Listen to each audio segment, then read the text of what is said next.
Chapter 12. Sunrise After the Storm. A week later, Claire walked through the quiet city park at dawn. The sky was streaked with pastel shades of pink and gold, the sun finally breaking free after days of heavy clouds. She'd come here to think, to absorb the reality that life continued even after the darkest nights. Her mother's manuscript was now archived by the police, with copies given to experts in arcane history. A small measure of relief settled in Claire's chest, knowing the cult's blueprint for murder and immortality was out of easy reach. Still, she felt pangs of regret whenever she thought of her mother, how a lifetime of obsession had led them all to the brink. She paused by a small pond, watching ducks paddle across the glassy surface. This was peace. Simple, unremarkable peace. She closed her eyes, letting the morning light warm her face. "Claire?" came a familiar voice. She turned to see Michael approaching, hands in his pockets. He looked better rested than before, though faint lines of exhaustion remained. "How'd you find me?" she asked with a half smile. "Elliot told me you liked this park," Michael said, returning her smile briefly. They stood side by side, watching the sun's rays ripple over the water. "How are you feeling?" she asked softly. He hesitated. "Different.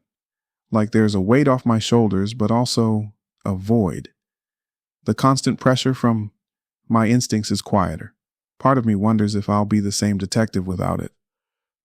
"You will be," she said gently. "Maybe an even better one, now that you're not haunted 24/7.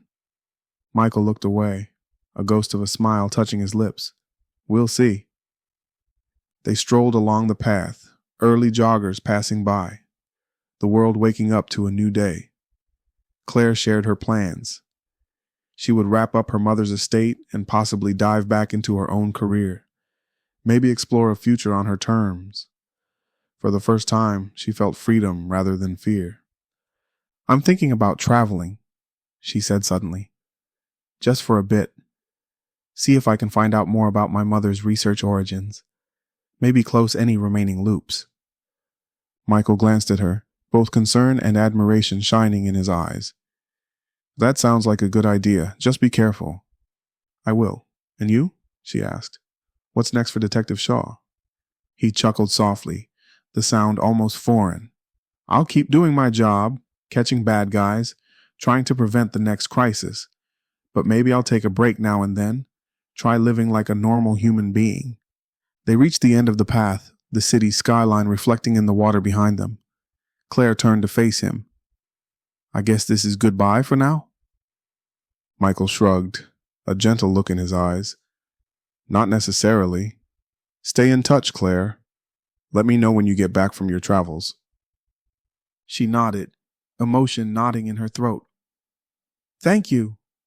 For believing me. For helping me. I might not be here without you."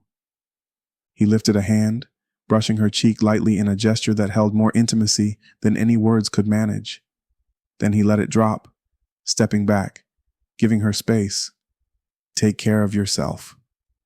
A breeze stirred, carrying the scent of fresh grass. Claire nodded, smiling sadly, before turning away. Each step felt like walking out of the darkest chapter of her life, leaving the monstrous shadows behind.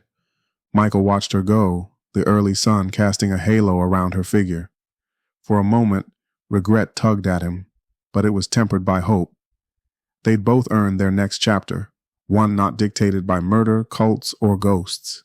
In the park's hush, the city rose to a new day, birds singing as if nothing had ever been wrong. And maybe, just maybe, for Michael Shaw and Claire Emerson, that was true. They had endured the storm, cut down the monsters in the dark, and emerged with the promise of a sunrise that felt like a genuine, hard-won peace.